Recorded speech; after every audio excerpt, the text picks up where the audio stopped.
China now has more warships than the United States Navy. The People's Liberation Army Navy, informally known as the Chinese Navy, recently hit a landmark number of 300 ships, 13 more than the US Navy.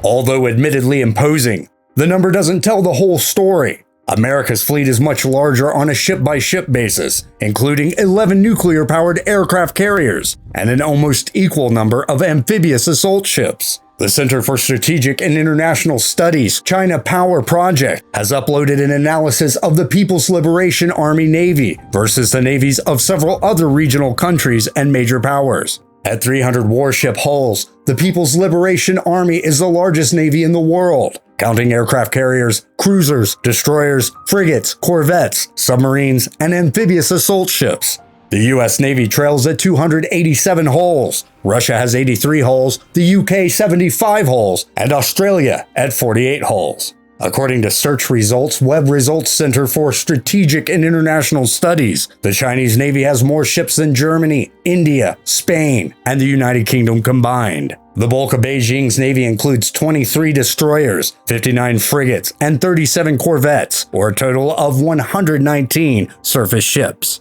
Under the surface, China has 76 submarines, including ballistic missile submarines armed with long-range nuclear missiles, nuclear-powered attack submarines, and diesel-electric attack submarines. As in most cases, the numbers aren't quite what they seem. The bulk of China's naval buildup has been in the area of surface ships, many of which are not suitable for long-range expeditionary warfare. Corvettes such as the Jingdao class Type 056, for example, are small, lightly armored ships useful only for showing the flag and hunting submarines off China's coastline and in nearby seas. The next ship up, the Jiangkai II class Type 054A frigate, is slightly larger but lacks the ability to contribute to the defense of a carrier battle group or a long-range punch. Those two ship types alone make up a third of China's fleet. The major problem with China's naval buildup?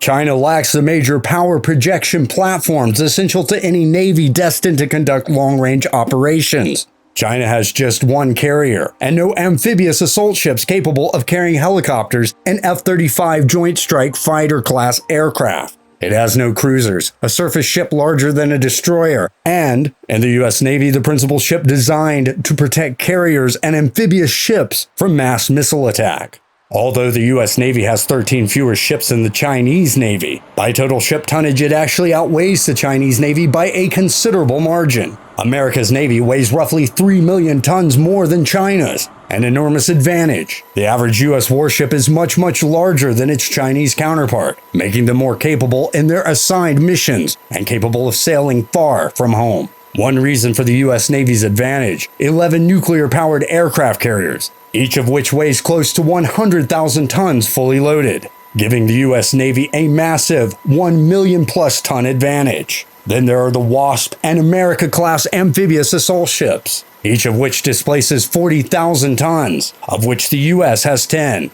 The US Navy also has 22 guided missile cruisers to China's none, and the service's guided missile destroyers are larger and generally more powerfully armed than their Chinese counterparts. China's hull superiority is no accident. It's the result of a supercharged economy that allowed Beijing to increase defense spending by double digits for more than 2 decades. It's also not over. China commissioned 18 warships in 2016 and 14 in 2017. The US commissioned 5 ships in 2016 and 8 ships in 2017. China is also putting the finishing touches on a second carrier, Type 002, and is simultaneously building 2 more Type 003 improved carriers. At least one Type 075 amphibious assault ship roughly equivalent to the Wasp and America-class ships is under construction. Finally, China is building at least 4 Renhai-class Type 055 warships, which the Pentagon classifies as guided missile cruisers. Not only is China poised to broaden its lead in hulls, it is also adding larger platform ships that gave the US Navy its huge advantage. Comparing the US and Chinese navies is like comparing apples and oranges, but China is starting to build apples too. And at its current rate of naval construction, the country could have a fleet to match the US Navy in a few decades. China's military is expected to peak somewhere around 2030 as the country's population ages and its economy slows. Still, at 2017 levels, the country will build another 154 warships. What kind of ships China builds and how large its fleet ultimately becomes could determine the balance of power in the Pacific.